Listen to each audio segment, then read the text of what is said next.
The next pastor who served was Reverend Gerald Check. He is not able to be with us today because he's filling the pulpit for Mark Ziemer, and Mark Ziemer will be giving a reading from him in a moment, but the next pastor after him was Reverend Martin Dreyer, and he was unable to be here, but he sent a brief letter too.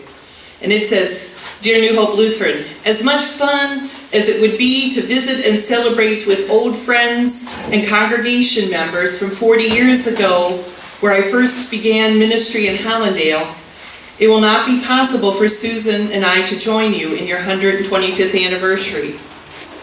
I retired 3 years ago from the congregation I last served in Great Falls, Montana, but I have the opportunity to serve a 10-week interim in Wrangell, Alaska, which lasts from August 4th to October 14th. Had I not made this commitment, I think Susan and I would have gladly accepted your invitation.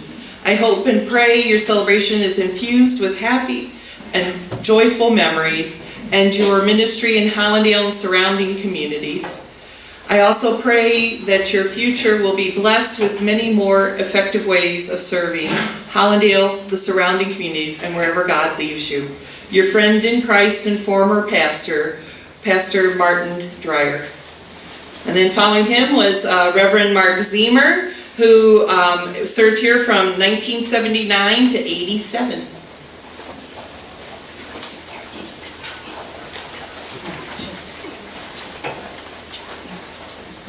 I will bring greetings first from Gerald Check. I think you're understanding a theme here. Every pastor who served here has been so formed and treasured you that we have to be here unless we're way far away, like Alaska. Or Gerald Check, I asked him to preach for me on this weekend several years ago. So that's why he's not here. Because yesterday is my mom's 93rd birthday. So when you get that age, I tell my congregation, always off the last weekend in September. So that's why literally I have Gerald Check booked long ago so I could celebrate Mom's birthday yesterday, and that worked out excellently that we could also be here today. So let me begin by being Gerald Check. It seems eons ago that I was privileged to serve as your pastor along with the folks at Trinity and Blanchardville. The ministry from that parsonage on the hill overlooking the community of Hollandale brings back lots of memorable moments. The Ballroods, especially Stan, certainly enjoyed my boys coming home from grade school each day to find them playing in the mud puddle up to their ankles in front of the parsonage by the road. Lena Schneider's garden across the street, immediately noticeable from our front window, became inspiration to us. That probably led to the Joseph's Granary Garden. Remember that ministry in this area? That oldest Gilbertson plowed up just south of the parsonage where members of the congregation raised goodies for her congregation in Milwaukee.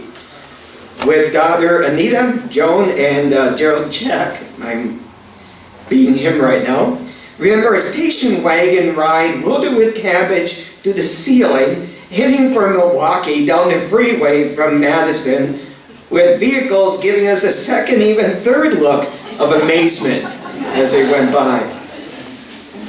The back barbed wire fence, day after day, brought us the treat of oldest Holstein cows, which were as curious of us as we were of them. We remember picking walnuts in the fall and strewing them in our driveway for the car to mush the hulks off of them before washing and drying them. Remember the windstorm that took out our little metal lawnmower, the lawnmower shed, tumbling across the road, ending up at Lena Schneider's back door. We remember Dwight Massey's family in the front row, left side, all together with Mom and Dad on each end as the bookends, and the hooligans in between completely under control. And then there was Orville Massey sitting over on the right, who most often went to sleep each Sunday someplace in my sermon. Those original pews back then were fastened directly into the side walls of the sanctuary, and they all had a downward slope to them, which generated a problem for Orville, because when it was sleepy time, he would start sliding forward, and everyone watched him until the day it happened. Yep, he went off the front edge. Everyone's delight, including mine. And Pastor Chuck apologizes for that delight in his sermon.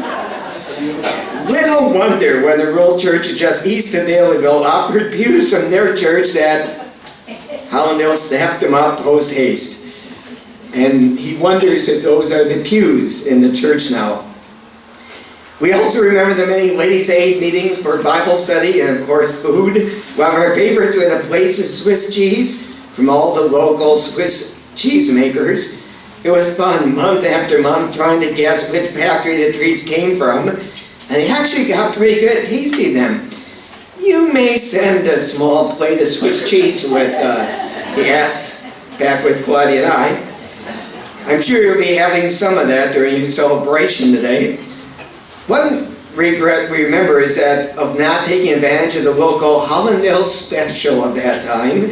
We just couldn't get courage to eat the pig's tail from the pigtail capital of the world. Remember when Hollandale was known as that?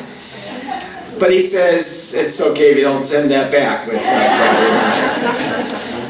And then one final remembrance. Ethel Thompson playing the organ. She was staring at me across the chancel, wondering why the bell wasn't ringing and the service wasn't starting. We waited and waited, and she played the prelude over and over, and finally, Adolf Schneider came in the back door, poked his head in the door right next to where I was seated, with the news only I heard. The damn rope broke.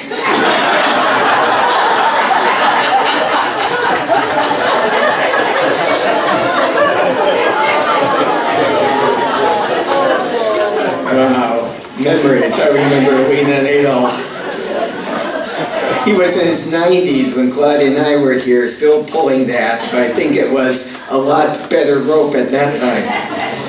And Gerald Chuck says, after I recomposed myself and gave him absolution for what he had just said, the service went on, and the gospel was heard, and we all became a little more excited about our faith.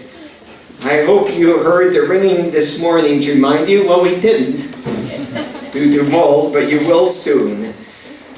Of the noise from God from the bell tower, waking us to the glory of our faith formed in this community. And then he writes, this meeting comes to you via the mouth of Pastor Mark, who after my presence with you also followed and came here, and now I followed him again up to northern Wisconsin. And for the past 18 years, after my retirement, Gerald Chuck says, Joan and I have enjoyed a partnership with Claudia and I, as even today he's filling the pulpit at Grace in Tomahawk. Well, Claudia and I are enjoying the Swiss cheese with you. Wants to make sure you know that. So, that hat's off, being Gerald Chuck, and now I'll be Mark Ziemer. Claudia, please stand up. My wife. I do that because I look a little different, but she hasn't changed from all those years. So we started July 1st, 1975, and our first child was born on July 5th of 1979. Right. Okay, gotta get my years. See, that's why she's here. Keeping me together. And all three of our children were born here. Our children have gone off in different directions. So Nate, the oldest, married to Corey, are teachers in the school district of Manawa. So very immersed in small town Wisconsin and very embedded in that life. And his second went off as a little boy. He would like to push cars around saying, when I grow up, I'm going to be a taxi driver. From Hollandale? We couldn't figure it out. So he works for Manpower. Right out his window, he can watch the new Bucks Arena go up. So downtown Milwaukee is where he is. And their daughter has converted to Norwegianism.